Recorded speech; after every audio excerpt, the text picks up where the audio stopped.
Assalamualaikum warahmatullahi taala wabarakatuh.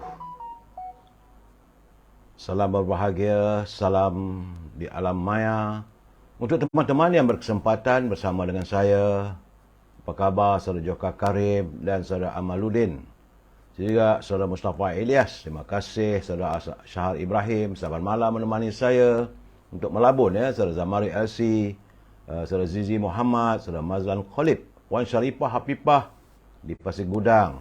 Itu juga saya Yus Aidras, Saudara Zamari LC, Saudara Fazil Yub, Saudara Izzuddin dari Pulau Pinang, Saudara Yaya Ibrahim Mamatip, Saudara Wan M. Bakri, Salam Perjuangan, Saudara Kamarul Azhari, Raja Kamal Raja Bazian, itu juga Saudara Mat Rejab, Saudara Pak Ilyas Muhammad, Saudara Nur Azman daripada Pokok Sena Kedah, Puan Rosini Korongot dari Sarawak, Saudara Muhammad Kapli, Waalaikumsalam, Saudara Muhammad Paridun Tukiran, begitu juga Saudara Jebat Pembela dari Kulim Kedah, Saudara Aziz daripada Miri Sarawak, Saudara Nordin Din, salam dari Taman Melawati, Raja Kamal Raja Bazian, terima kasih, semoga sihat walafiat semuanya.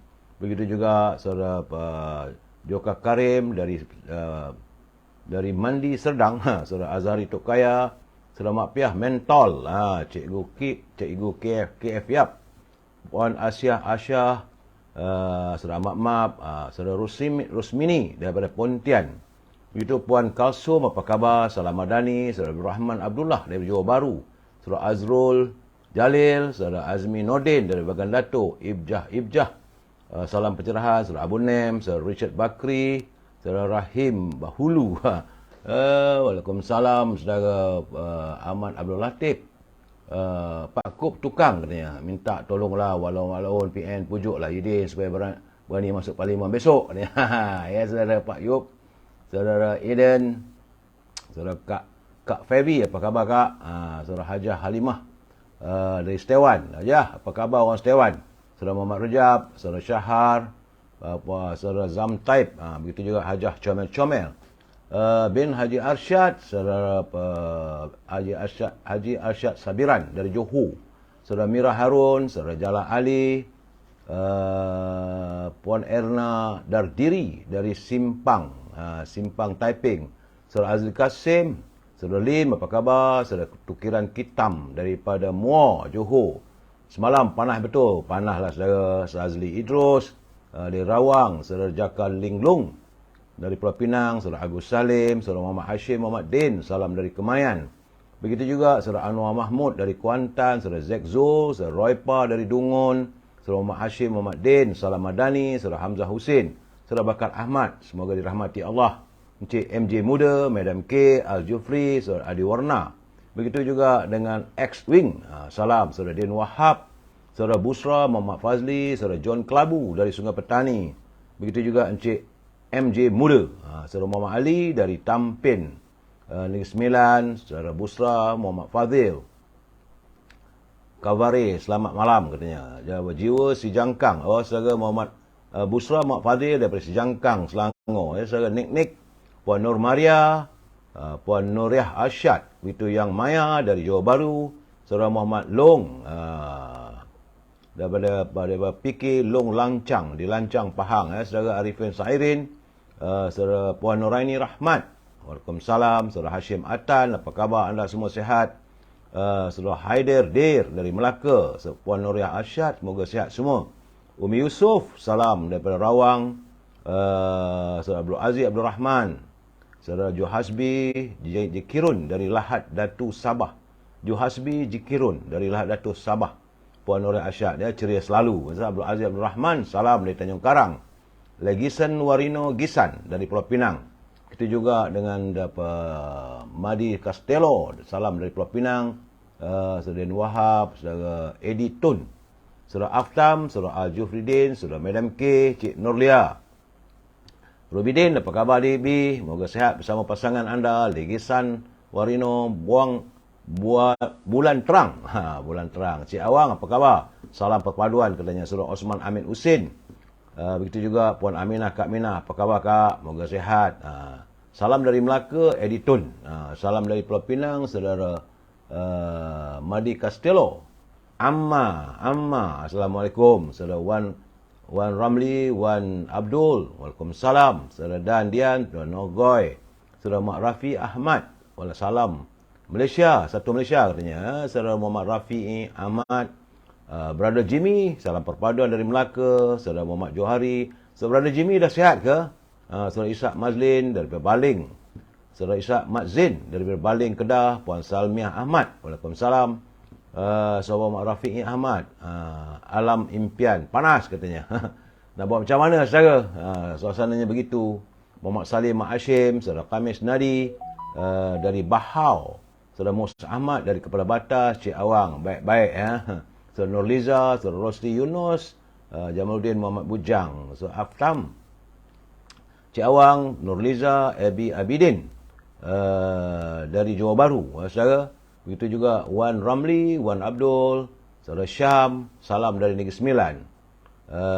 Al-Fatihah ni salam untuk saya, siapa ni namanya Al-Fatihah? Tak tahulah saya.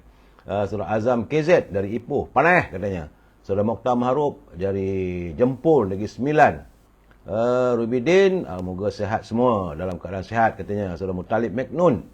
Itu juga dengan saudara kita, saudara Puan Khatijah, Saudara Amar dan teman-teman yang tak sempat saya santuni, saya mohon maaf.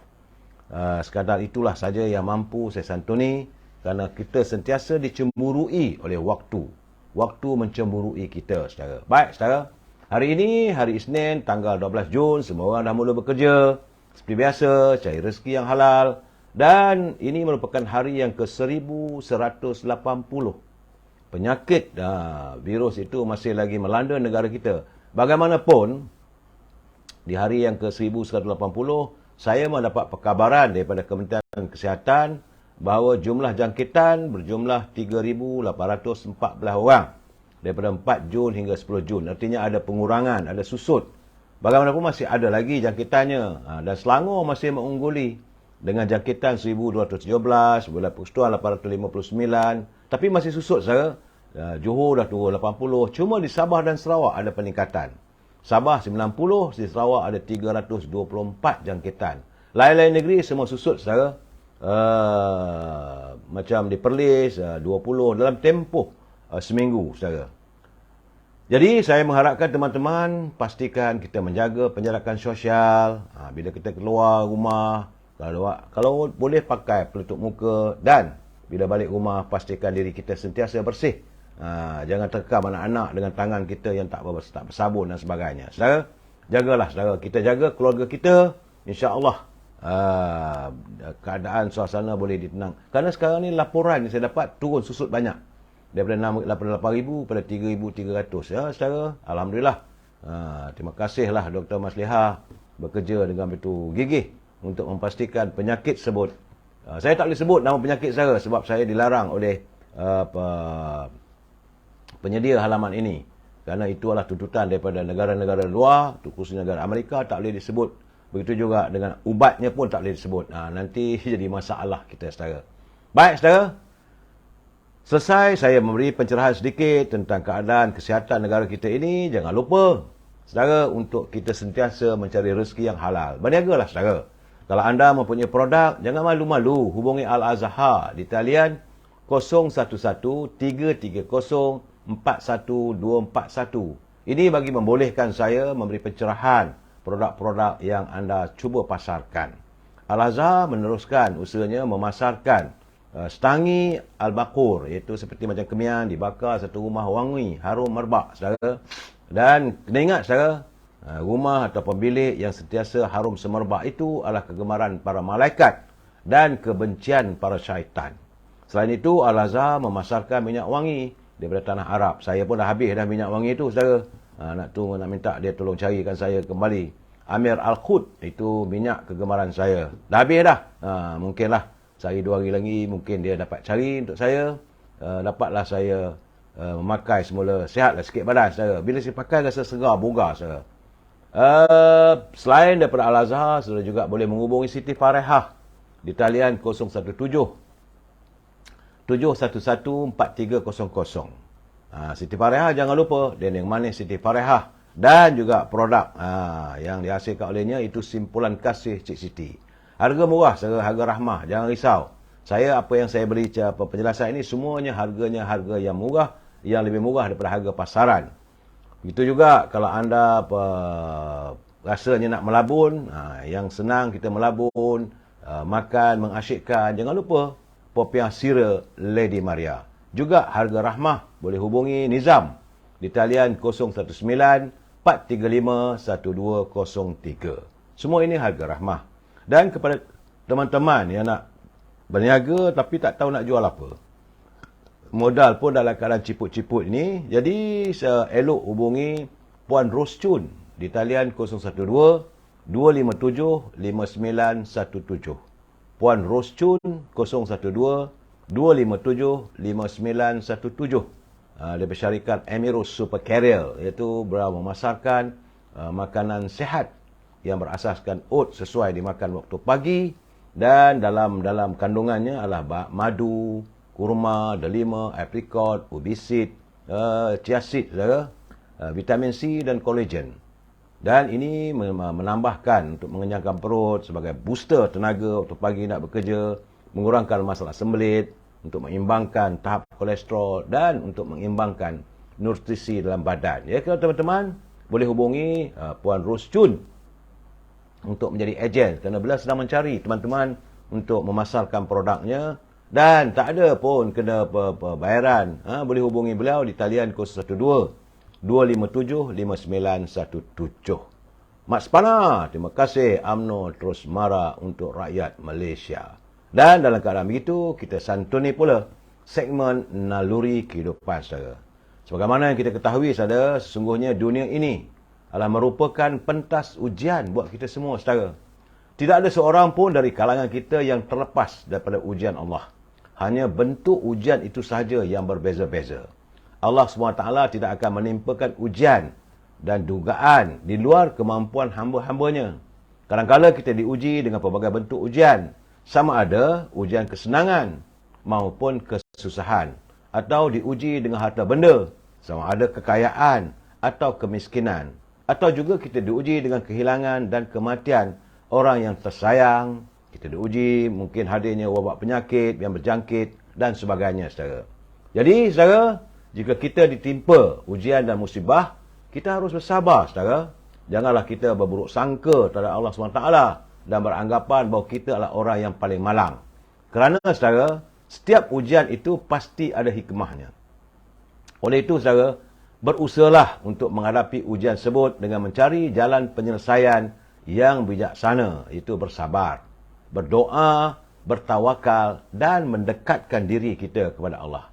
Kerana baginda Nabi Muhammad SAW bersabda, saudara, maksudnya tidaklah seorang Muslim yang ditimpa sesuatu penyakit atau keletihan atau kegusaran dan kesedihan maupun gangguan dan kesusahan, bahkan duri yang melukainya, melainkan Allah SWT yang akan menghapuskan dosa-dosa kesalahannya. Ini hadis riwayat Al-Bukhari. Jadi saya harap saudara bahawa kita harus mengetahui sungguhnya sabar itu adalah anugerah yang terindah yang menjanjikan pelbagai kurniaan dan ganjaran. Antaranya orang yang sabar mempunyai kedudukan yang tinggi di sisi Allah dan mereka mendapat keampunan rahmat dan petunjuk daripada Allah serta mendapat balasan yang lebih baik daripada Allah SWT. Ingat saudara, kalau kita menghadapi ujian, jangan marah, jangan sedih, jangan mengeluh. Kita bersabar dan bertawakal. Semua itu datang daripada Allah. Ingat saudara. Kita santuni ini mutiara kata. Saya tak tahu siapa menghantarnya, tapi saya tengok agak cantik saudara. Saya tak boleh sebut siapa nama pengirimnya, tapi inilah mutiara kata yang saya rasa agak menarik. Saya yakin ini mungkin daripada Cikgu Hibil ataupun mungkin Tan Sri Osu Sukam. Saudara. Kerana kata pengantar sebut, andai kamu tidak mampu untuk menjadi pembela, maka jangan sesekali kamu izinkan tubuh badan dan generasimu menjadi para pengkhianat. Itu agak-agak peringatan daripada sahabat kita. Katanya, andai kamu tidak mampu untuk menjadi pembela, jangan pula sesekali kita izinkan tubuh badan dan generasi kita menjadi para pengkhianat. Terima kasih kepada sahabat yang mengirim mutiara kata begitu berarti untuk dijadikan pedoman dalam kehidupan kita. Saudara, saya setiap malam saya memberi pencerahan ini, selalu saya mengingatkan anda. Samping itu jangan lupa pula saudara, kepada pantun Pak Nazil nun jauh di Perlis. Saban hari beliau mengantar kiriman dan pantun-pantun Pak Nazil begitu berarti bagi saya untuk kita hayati bersama saudara. Pak Nazil dalam usia yang agak sudah 80 tahun lebih dan beliau adalah merupakan bekas pendidik dan sekarang ni sedang banyak menghabiskan waktu pensiunnya, waktu persaraan. Selamat berehat Pak Nazil. Tapi jangan lupa jangan lupa menghantar pantun pada kita sebab ramai kawan-kawan suka ingin berkongsi pantun. Saudara Zizah Jani, terima kasih sekuntum mawar merah untuk saya. Itu juga saudara Zizah Ji, just got the number one gifter. Terima kasih. Selamat Sepana, saudara Razak Muhammad Noor. Salam satu Malaysia, hidup perpaduan dalam Malaysia Madani. Saudara Muhammad Asri Dir dari Kuantan, saudara Rahim Aim dari Dungun, Terengganu. Manganu dan juga Terengganu. Salam untuk semua, Wan Lah. Begitu juga Raja Syarizat, saudara Abang Tony Durian, saudara Otai, Ros Diwan. Saudara, terima kasih sekuntum mawar merah untuk diri saya. Ya kawan-kawan, kalau teman-teman nak hantar kiriman bunga, saya menerima dengan hati yang terbuka. Saudara. Okey, kita santun pantun Pak Nazil. Kata Pak Nazil, kuih koleh si kuih cara, manis bergula tidak perasan. Haiwan pun boleh dijinak mesra. Ini kan pula kita ni insan. Jadi kenapa harus kita berbalah, kita bergaduh? Sedangkan haiwan, kata Pak Nazil, pun boleh dijinakkan. Ini kan pula kita sama insan. Saudara, banyak orang mengatakan kita ni tak boleh menjinakkan orang tu, orang ni musuh kita dan sebagainya. Kata Pak Nazil, haiwan pun boleh dijinak. Ini kan pula kita sama insan. Tambah Pak Nazil lagi, petik geti letak di anjung, jari mengucil sekuntum bunganya. Jadilah seperti bunga tanjung, sungguh pun kecil, harum baunya. Jadi Pak Nazil ni juga adalah pencipta bunga-bungaan, saudara. Sebab beliau memberi perlembangan ataupun kiasan. Kata, jadilah diri kita ni seperti bunga tanjung. Jangan menyanyi sudah Pak Nazil. Nyanyi seorang-seorang. Selalu bunga tanjung. Jadilah seperti bunga tanjung, sungguh pun kecil, harum baunya. Memang saudara, bunga tanjung tu kecil saudara. Selalunya kadang-kadang kita lihat, dulu-dululah di kampung saya, masa saya muda-muda dulu, anak gadis menganyam bunga tanjung itu diikat di sanggulnya. Bila lalu tu harum semerbak baunya si bunga tanjung. Dan Pak Nazil menjelaskan, mengucil tu getinya merenyuk. Jadi petik geti letak di anjung, jari mengucil sekuntum bunganya. Jadi bunga geti tu dia genyuk-genyuk gitu. Mengucil tu maksudnya merenyuk. Terima kasih Pak Nazil atas pencerahan, atas penjelasan. Pecah kaca, pecah gelas lah saya, saudara Faruk Escobar. Saudara kamu zaman, walaupun duk ratib, dep, gerakan duk dalam parti dia orang pun tak nampak. Pulanglah saudara. Saya tak suka untuk mengata dan sebagainya, tapi saya beri penjelasan. Saudara Cik Awang. Cik Awang ni dia kata Pak Nazil cakap katanya maksud Cik Awang tu dia kata Pak Nazil cakap DAP pun boleh dijinakkan. Saudara Azin Abdullah, saudara Awad Muhammad Nasir, itu juga saudara Jaafar Harun, salam dari Kota Baru. Katanya Kota Baru hujan. Saudara Sanusi Yusof, saudara Yusuf Sabri, saudara Nas Hadi. Begitu juga Zul Marshall, saudara Mak Rosli, saudara Ismailis, saudara Yusuf Jabri, saudara Nas Hadi, lagu Bunga Tanjung. Merdu, suara arwah Syarifah Aini nyanyikan lagu Si Bunga Tanjung. Saudara Ramlidin, apa khabar saudara? Semoga sihat semuanya. Minum air masak selalu. Terima kasih. Lenovo Vo. Salam pencerahan. Begitu juga saudara kamu zaman man. Walau duk ratib. Saudara bapa Manarij. Saudara Aziz. Baik saudara. Kita tetap mengingatkan pimpinan negara agar jangan berbelanja wang negara tanpa had kerana kita bimbang dan khawatir. Kalau wang negara dibelanjakan tanpa had, maka negara boleh muflis. Bagaimanapun, seperti biasa, saya harus mengingatkan anda, bagi mereka yang menyunting semula live saya ini dan dimasukkan dalam sebarang channel dalam media massa, terpulang pada anda. Tapi ingat, anda harus bertanggungjawab atas setiap suntingan yang anda lakukan. Kerana saya tak ada kesempatan, tak ada kemampuan untuk memantaunya. Saya izinkan untuk anda memetiknya, terpulanglah untuk anda berkongsi pandangan saya. Asalkan jangan lari daripada maksud dan sebagainya, saudara. Ruangan Amir Hijaz Fan sentiasa terbuka untuk semua teman-teman, saudara. Ingat, saudara, ini adalah pencerahan politik.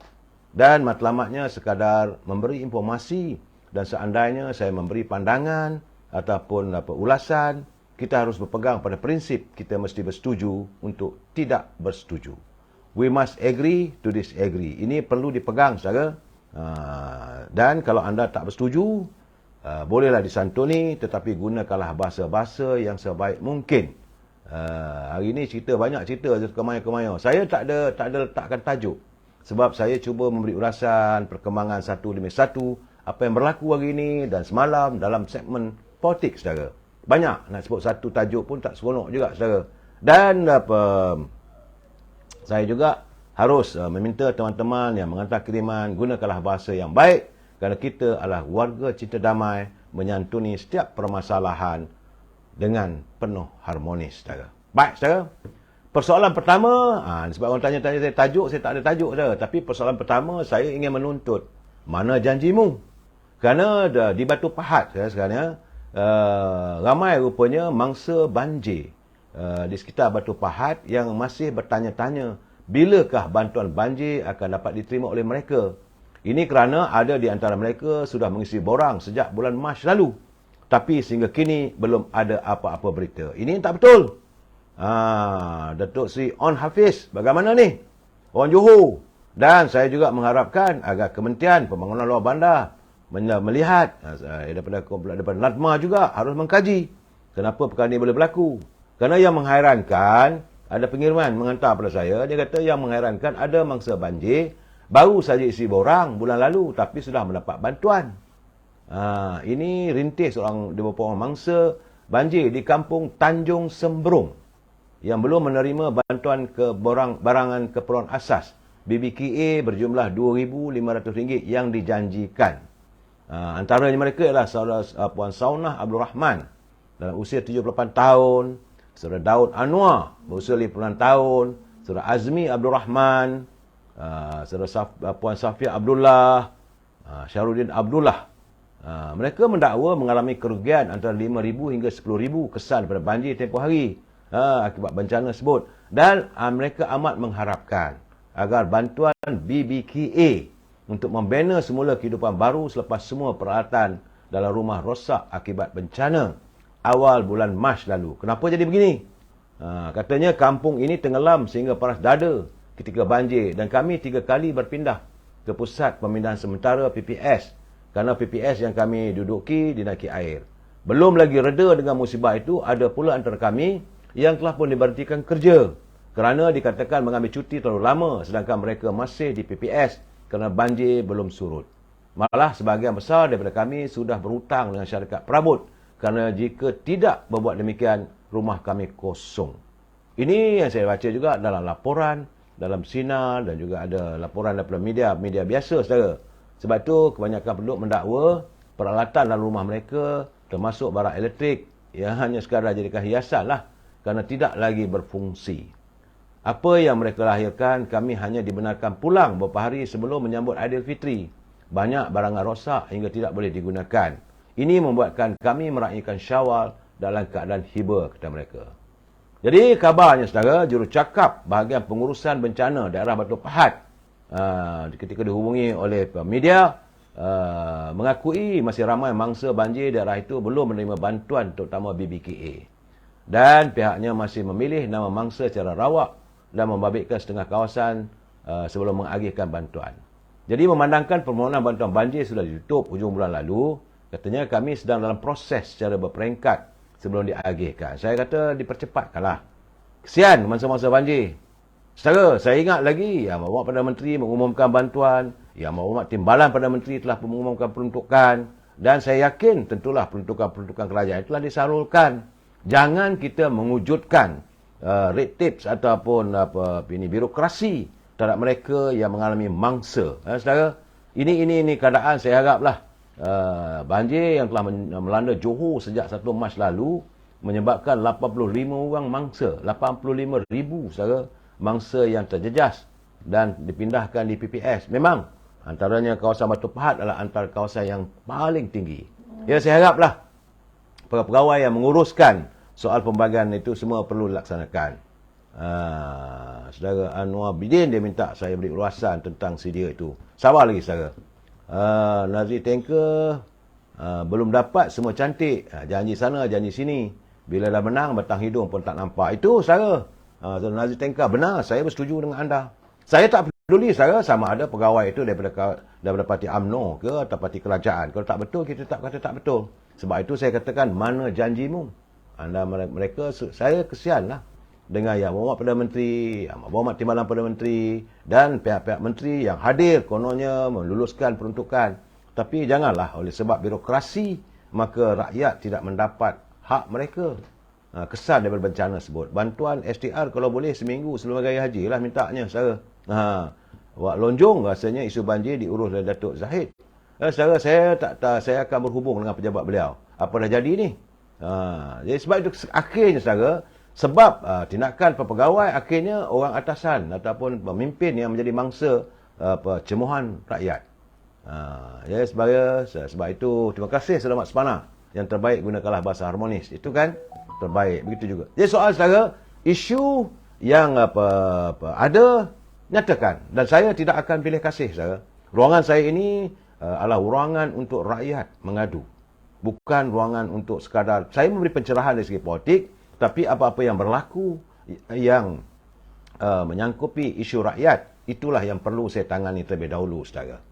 Dan dalam keadaan begini saudara, saya tengok hari ini, saya agak terkejut saudara sebenar-benarnya. Amat memeranjatkan saya saudara. Ini saudara, apabila hari ini tiba-tiba saudara tular gambar Big Brother kita, Datuk Seri Abang Mat Sabu menunggang lembu. Saya tak tahu apakah gambar itu ditularkan oleh para pegawainya atau siapa, saya tidak tahu. Tapi gambar itu sekarang ini sudah tular. Video itu singkat di media sosial saya. Jadi saya ingin menyatakan, kalaupun ada keprihatinan Abang Mat nak tunjuk pada warga bahawa beliau prihatin dengan penternak-penternak, khususnya penternak lembu, tapi saya rasa itu bukan caranya. Menteri naik tonggang lembu ni agak benda yang pelik. Jadi akhirnya diketawakan oleh rakyat. Saya tak tahu kalau itulah natijah yang kononnya dibuat oleh pegawainya untuk mempopularkan Big Brother kita dan Abang Mat Sabu. Saya rasa itu cara yang salah. Sebab itu pegawai janganlah banyak membodik. Kena tengok. Kena perhatikan apakah kesan penyiaran gambar tersebut. Saya pasti akan bersipati dengan Abang Mat Sabu yang pasti akan menghadapi cercaan daripada rakyat. Kerana saat ini rakyat terperangkap dalam masalah makanan saudara. Abang Mat kena tahu apa perancangannya sebab rakyat nak tahu dalam aspek keterjaminan makanan. Bukan nak tunjuk gambar Abang Mat naik lembu ataupun memanjat menunggang lembu. Benda pelik juga saudara. Takkanlah menteri duduk tunggang lembu. Sepatutnya tunggang kuda tu bolehlah tahan sikit saudara. Jadi saya haraplah pegawai di Kementerian Pertanian khususnya dan keterjaminan makanan elakkanlah penularan gambar-gambar sebegitu. Bukan ini bukan masanya untuk kita berjenaka. Bukan masanya kita untuk menggambarkan menteri buat benda-benda yang sebegitu. Macam mana juga saya lihat saudara, seminggu dua lalu tular juga dalam media sosial. Menteri Penerangan dia kawin basikal dalam pejabat. Ini juga satu bukan budaya yang baik untuk warga kita. Akhirnya rakyat akan marah dengan menteri. Rakyat nak tahu sebagai Menteri Penerangan dan Komunikasi saudara Fahmi Fadzil, rakyat nak tahu ke arah mana negara kita, tentang apa yang dimaksudkan dengan budaya madani. Itu yang dia kena tahu, bukan nak tunjuk gambar sampai ketawa sampai senyum-senyum nak basikal. Sebab dulu saudara jangan lupa, dulu zaman-zaman era kerajaan di bawah pimpinan Tuan Mahathir, ada pula menteri beli dan suka main golf dalam pejabat. Benda-benda begitulah. Saya rasa kadang-kadang persoalan ini perlulah dihayati oleh para pegawai yang mengelilingi pak-pak menteri. Ada gambar yang boleh disiarkan, ada gambar tak perlu disiarkan. Ini gambar Abang Mat naik lembu. Aduh, pedih saudara. Pedih saya tengok. Saudara. Saudara Seri Nilam, kisah Bakutit apa penyebab. Jangan gunakan bahasa begitu, saudara Seri Nilam. Isu bagaimana wakil rakyat minta supaya kita mewujudkan makanan-makanan tradisi negara kita. Tiba-tiba diselitkan pula Bakutit. Bakutit bukan makanan tradisi. Saudara Adi, dia kata ada yang merokok semasa live, apa cerita? Itu pun satu hal juga, saudara. Saya haraplah teman-teman kalau buat live, buat pencerahan, saya cuma kadang-kadang minta izin, minta minum saja, saudara. Tak salah merokok, saudara. Tak baik. Jadi, Rosman, jangan begitu, Rosman. Tak baik. Itu saya kata tadi, akhirnya saudara banyak mengundang persoalan-persoalan, komen-komen sebegitu. Saudara tukeran kitab, dia kata no comment lah sebab Big Brother sekarang ini dah jadi rakan. Saya cakap terus-terang, saudara. Walaupun dia rakan kita, walaupun dia sahabat, kalau tak betul, kita lah yang memperbetulkan. Tapi janganlah dimaki hamon, saudara. So, itu bersama ini, saudara SSB, dia kata itulah keadaannya. Akhirnya rakyat memberi telahan yang bukan-bukan terhadap Pak Menteri kita. Saya kesian pada Abang Mat. Saudara. Mungkin ini bukan niatnya. Dia okey, dia pergi melawat ladang, ternakan lembu. Dia kata, mai aku nak try lah. Abang Mat ni kan suka melawat. Sepatutnya biarlah dia nak tonggang lembu ke waktu lawatan itu, tapi bukanlah dia ambil gambar dan ditularkan. Saudara, ini keadaannya. Kadang-kadang gambar-gambar yang saya anggap ini sebagai negatif. Saudara Muhammad Iman, belum ada lagi rakyat mati kelaparan. Yang mati terlebih makan adalah itu, saya bagi tahu kepada saudara. Takkan nak tunggu sampai rakyat mati baru kerajaan ambil tindakan. Tapi sekarang ni memang kehidupan rakyat semakin susah. Tadi saudara saya ke pasar. Saya beli ikan kekek, saudara. Ikan kekek, mak iloi-iloi. Harga dulu 10 sen, 20 sen sekilo. Sekarang RM14 sekilo. Ini cerita betul. Harga pelaling pun RM18 sekilo. Saya malah nak naik angin juga. Sebab saya sendiri turun untuk melihat harga barang di pasar. Ini bukan apa Eddie Tahir. Sip baik aku dah berhenti merokok. Baru kejap tadi. Saudara. Baik saudara, itu isu-isunya.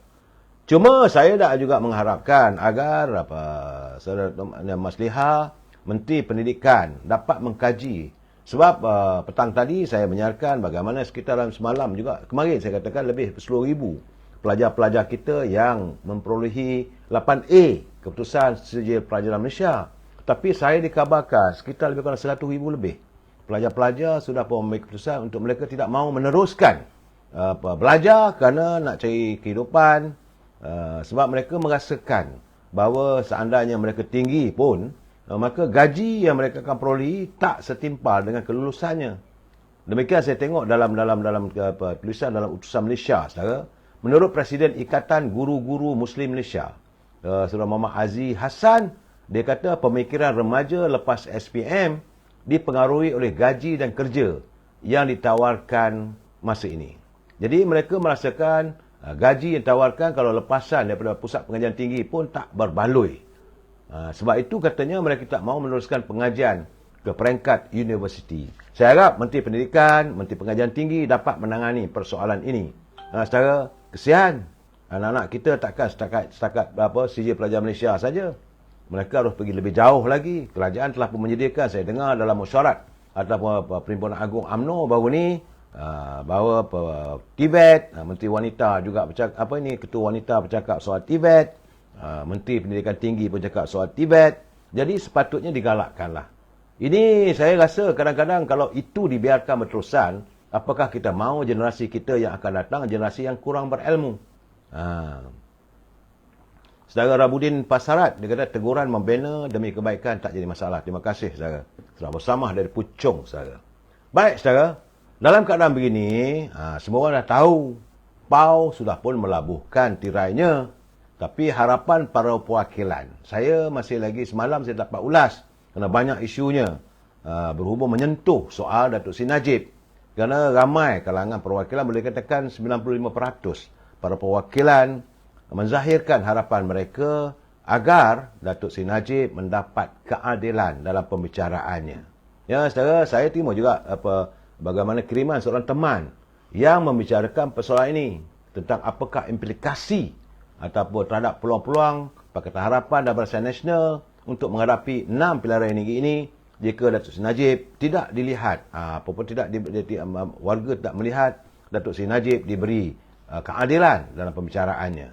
Katanya pertama sekali kategori 1, penyokong Pakatan Harapan yang kebanyakannya orang bukan Melayu dan Melayu bandar, serta pengundi atas pagar bukan Melayu, mungkin mereka akan mengadu sedikit, tapi mereka akan tetap mengundi Pakatan Harapan dan Barisan Nasional jika dipaksa pilih, sebab golongan ini mereka amat takut dengan Perikatan Nasional dan PAS. Itu golongan orang kota, orang tengah, saudara, ataupun warga bukan Melayu. Tapi kalau ikutkan pada kategori kedua, ini pengundi atas pagar. Mereka, penulis ini antara penulis pada saya, dia merasakan bahawa Datuk Seri Najib masih menerima sokongan yang kuat dari kumpulan yang merupakan pengundi Melayu atas pagar. Golongan ini dijangka akan lebih cenderung untuk mengundi Pakatan Harapan dan Barisan Nasional jika mereka percaya Datuk Seri Najib akan diberi peranan untuk membantu kerajaan dalam hal-hal yang menyangkuti soal ekonomi, kerana ramai yang bimbang dengan ekonomi negara saat ini. Sementara itu, saudara, kategori ketiga itu penyokong daripada kalangan UMNO Barisan Nasional. Tentulah mereka mahukan kehadiran Datuk Seri Najib sebagai pembakar atau penaik semangat untuk jentera UMNO Barisan Nasional. Dan ini begitu ketara, saudara. Seandainya beliau dibebaskan dan berkempen untuk Barisan Nasional, tentulah memberi kebaikan yang lebih. Dia sebagai besar penyokong UMNO Barisan Nasional yang kecewa sebelum ini kerana parti masih belum beri keadilan katanya kepada Datuk Seri Najib selepas 7 bulan membentuk kerajaan. Mereka juga akan mahu beliau dibantu, mereka mahu beliau disokong, saudara. Jadi kesimpulannya, saudara, membebaskan Datuk Seri Najib hanya akan menguntungkan Pakatan Harapan dan Barisan Nasional tanpa memberi sebarang kemudaratan. Yang kita minta adalah seluruh SSB bebaskan bosku. Memang saya terima tiap hari, saudara. Rakyat, warga bertanya, bilakah keadilan mau diberikan kepada Datuk Seri Najib? Semua orang tahu bagaimana keadaan kes-kes tuduhan terhadap Datuk Seri Najib itu banyak bersifat tuduhan politik, saudara. Itulah gambarannya, saudara, yang saya belum dapatkan. Tapi agak seronok saya, saudara, apabila hari ini penasihat UMNO yang juga merupakan ketua UMNO bahagian Gua Musang, Yang Mulia Tengku Razli Hamzah, beliau menegaskan, kali ini beliau selaku penasihat UMNO, beliau menegaskan bahawa Biro Disiplin Parti UMNO mesti tegas dalam melaksanakan tindakan terhadap mana-mana ahli yang didapati melanggar disiplin. Kerana nampak gayanya Yang Mulia Tengku Razli Hamzah tidak senang dengan kononnya ada tekanan supaya mereka yang telah disingkir, yang digantung kerana melanggar disiplin itu mau dibawa balik masuk dalam UMNO. Beliau nampaknya agak pesimis ataupun tidak senang dengan situasi tersebut. Kerana kata Yang Muhammad Tengku Razali, bagi mereka yang telah digantung atau disingkirkan sebagai ahli, tak perlulah untuk dipertimbangkan untuk dibawa masuk semula ke dalam UMNO meskipun terdapat tekanan dari mana-mana pihak. Kerana beliau bimbang, saudara, UMNO akan hancur dan rosak andai kerana tekanan pihak-pihak tertentu, maka mereka yang telah melanggar disiplin parti dan telah diputuskan untuk disingkirkan oleh lembaga disiplin parti dipaksa pula untuk menerima semula menyertai UMNO. Jadi bagi saya betul lah tu. Pandangan Yang Mulia Tengku Razli Hamzah memang jelas. Siapa saja yang melanggar disiplin parti yang berada di luar tak perlulah nak dibawa masuk balik. Presiden kena dengar juga, saudara. Ini pandangan penasihat. Bila ada pula yang bertanya tentang proklamasi rakyat, apa pandangan Yang Mulia Tengku Razli Hamzah? Sebab itu Yang Mulia Tengku Razli Hamzah mengingatkan kepada orang Melayu supaya lebih berhati-hati. Kerana ada kalanya, kata Tengku Razali, Dr. Mahathir ni ada kalanya ia melencong dari tujuan asalnya. Dia kata ada kalanya dia kona. Jadi beliau tidak menolak banyak kenyataan Dr. Mahathir bercakap tentang Melayu. Tetapi ada kalanya melencong juga. Itu mengikut kesesuaian masa untuk modal dia berpolitik. Itulah keadaan saya. Saya dah bercakap, kalau boleh Dr. Mahathir sudah-sudahlah, tak payahlah berpolitik. Wujudkan proklamasi rakyat, proklamasi Melayu ni akhirnya nanti melencong. Tengku Razali mengaku, secara peribadi dia mengaku bahawa dia tak mengkaji lagi, dia tak dengar, dia tak melihat tentang proklamasi Melayu yang diilhamkan oleh Tuan Mahathir. Tapi kalau tanya beliau, kalau bertanya Tengku Razali, beliau kata, saya cuma nak tanya, 22 tahun dia jadi Perdana Menteri tu, kenapa dia tak buat semua benda yang disuarakan? Itu persoalan saudara. Jadi saudara kena ingat, pandangan penasihat UMNO ni betul juga. Selama 22 tahun dia menjadi Perdana Menteri, kenapa tak buat? Itu ceritanya. Dan kata Tengku Razali baru ni dulu pun juga dia ada juga upakat dengan DAP. Kenapa boleh? Itu persoalannya. Sehinggalah akhirnya dia ditolak oleh partinya sendiri. Bagaimanapun dalam mengulas situasi tersebut, saya melihat juga kenyataan Yang Berhormat Presiden UMNO Datuk Seri Zahid Hamidi, dia menyifatkan mereka yang telah dikenakan tindakan disiplin itu adalah mereka-mereka ini yang perlu diperhalusi, dan kita mau melihat sejauh mana dia setia pada parti, sejauh mana dia kasih dan sayang pada UMNO. Sebab kadang-kadang kita tak nampak siapa mereka sebenarnya, tapi bila dah dikenakan tindakan, mula mereka menyeberang parti lain dan mencerca, malahan sanggup menjadi gunting dalam lipatan. Sebab itu beliau mengatakan bahawa pihaknya bersetuju kalau tindakan sebagaimana saranan yang mula Tengku Razali Hamzah itu, bagaimanapun perlu diperhalusi. Kerana UMNO ni terbina dengan kasih dan sayang. Saudara, kita lihatlah, kata Datuk Zahid, tindak tanduk mereka yang tentunya akan terserlah apabila tindakan disiplin diambil terhadap mereka, apakah mereka akan menyerang atau mencerca hina UMNO. Andai itulah natijahnya, maka terbuktilah bahawa mereka inilah yang selama ini lebih bersifat bagaikan gunting dalam lipatan. Mereka inilah musang yang berbulu ayam. Saudara,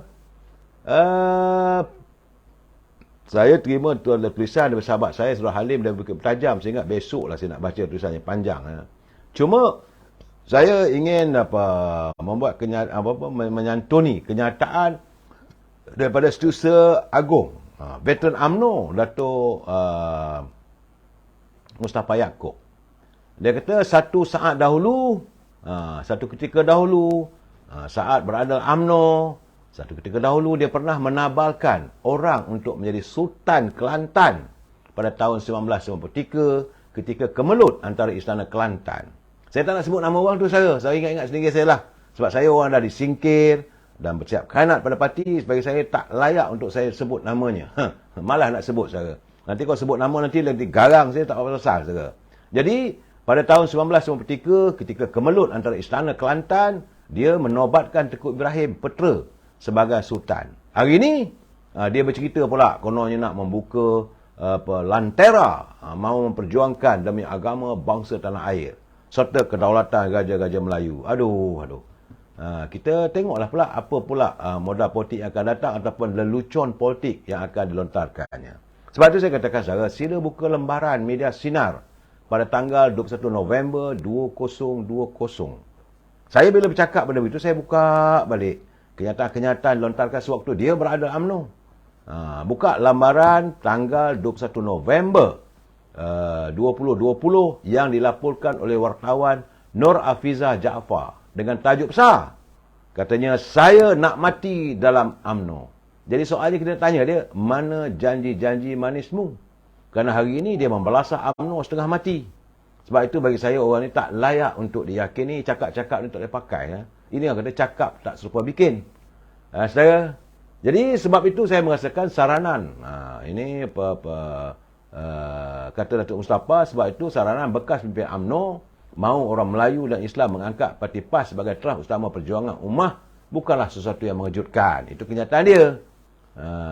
Selaku Setiausaha UMNO veteran, Datuk Mustafa Yaakob berkata, ini kerana bekas ahli Parlimen Ketereh itu sudah secara rasmi menjadi PAS dan sudah tentulah dia akan memuji parti yang pernah mengkafirkannya satu ketika dahulu. Kenyataan beliau tidak mengejutkan kerana dia sekarang sudah menjadi ahli PAS. Saya ibaratkan dia itu sebagai penjual ikan. Dia pasti akan menjaja ikannya, katanya baru dan segar, walaupun ikan itu ikan lama yang telah pun diletakkan ubat tahan lama dan disimpan dalam air batu.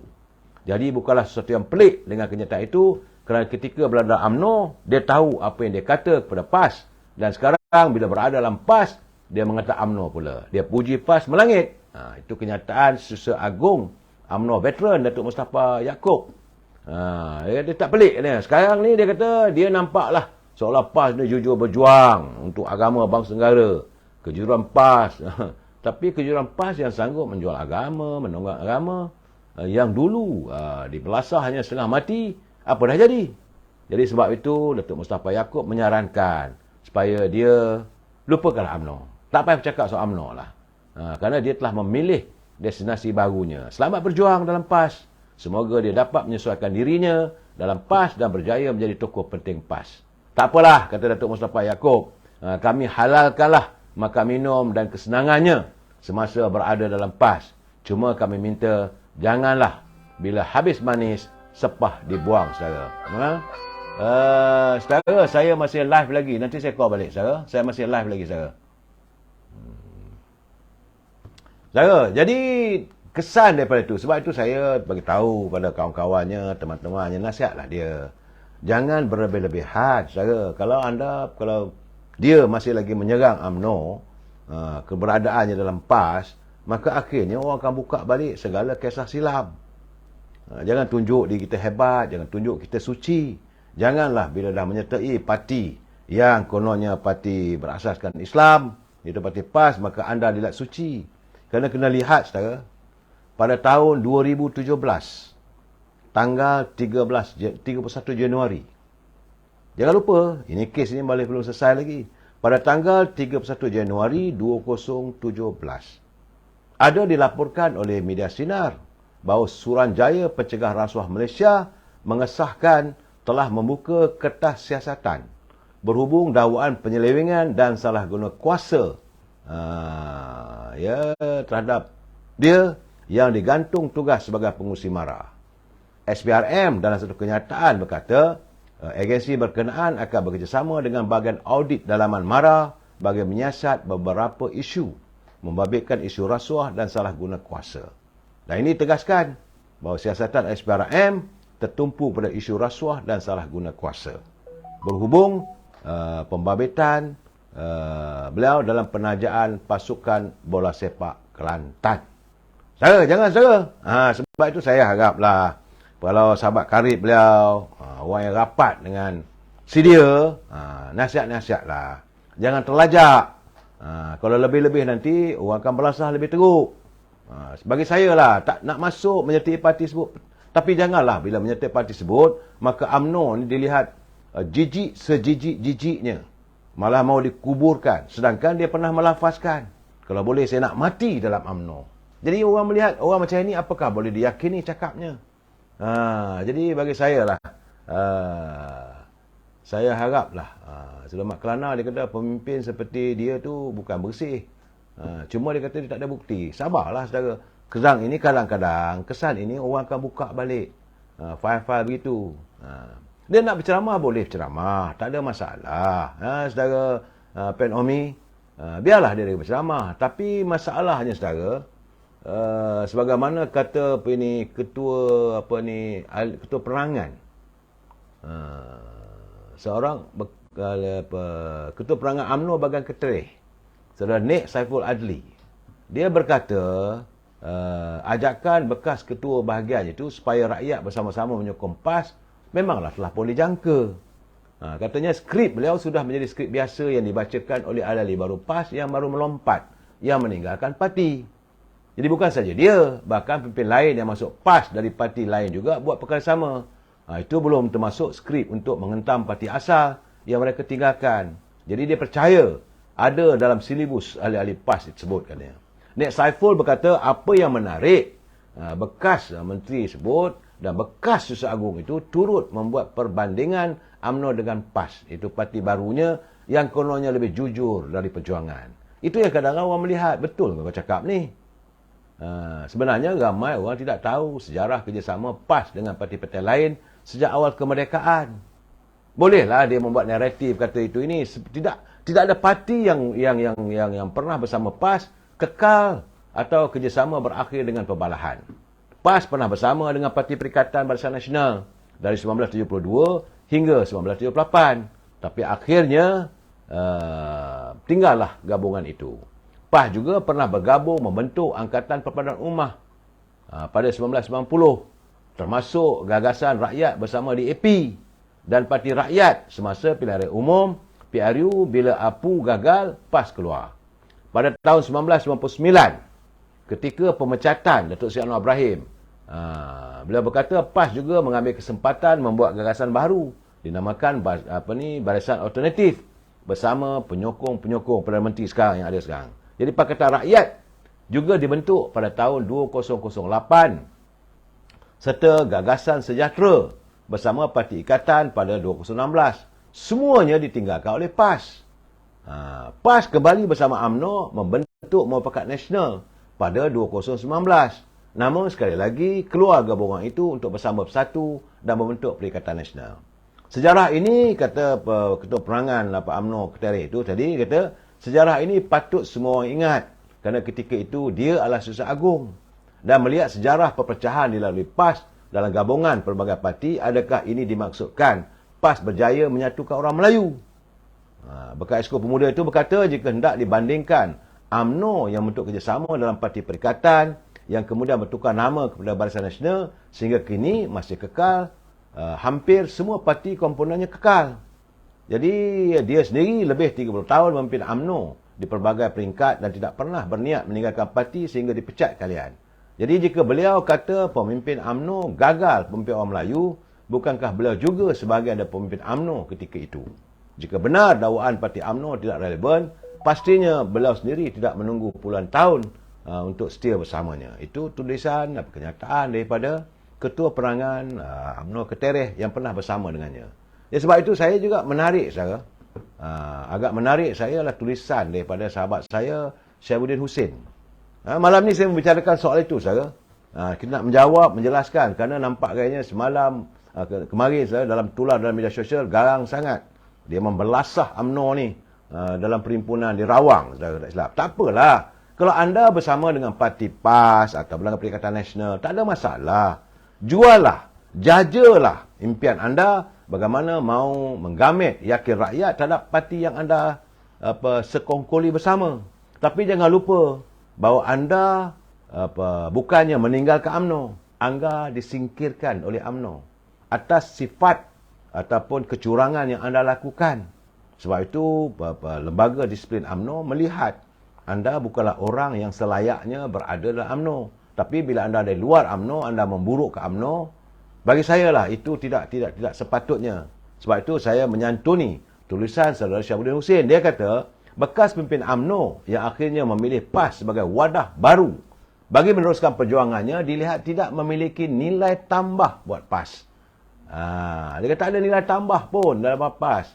Sesuai dengan kemasukannya menjelang pilihan raya negeri 6 negeri, tak lama lagi beliau juga dilaporkan bersedia untuk bertanding jika dipilih sebagai calon oleh parti barunya itu. Jadi tentulah dalam hal ini dia bermaksud untuk bertanding di Kelantan. Walaupun dia kata saya tak dipilih pun tak apa, tapi niatnya nak bertanding. Itu puncanya, saudara. Bahkan beliau pasti lebih gembira jika diletakkan sebagai calon dalam DUN dalam kawasan Ketereh, di mana beliau merupakan mantan ahli parlimen di situ sebelum ini. Jadi kawasan paling terbuka untuknya bertanding ialah di DUN Kok Lanas yang kini diwakili oleh Datuk Alwi Cik Ahmad, iaitu Ketua UMNO bahagian Ketereh yang baru selepas dia dipecat dari UMNO. Tambah lagi Datuk Alwi merupakan protej serta memegang jawatan Timbalan Ketua UMNO bahagian Ketereh sebelum ini dan pernah berkhidmat sebagai serta politiknya. Datuk Alwi telah pun menyatakan untuk bersara sekaligus tidak bertanding lagi pada PRN akan datang. Jadi dalam keadaan begini, menurut Datuk Saudara Syaibuddin Hussein, siapa yang untung sebenarnya?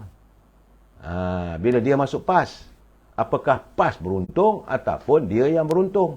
Sebab dia selama ini terkapai-kapai mencari tempat untuk dijadikan pelandasan untuk bertanding.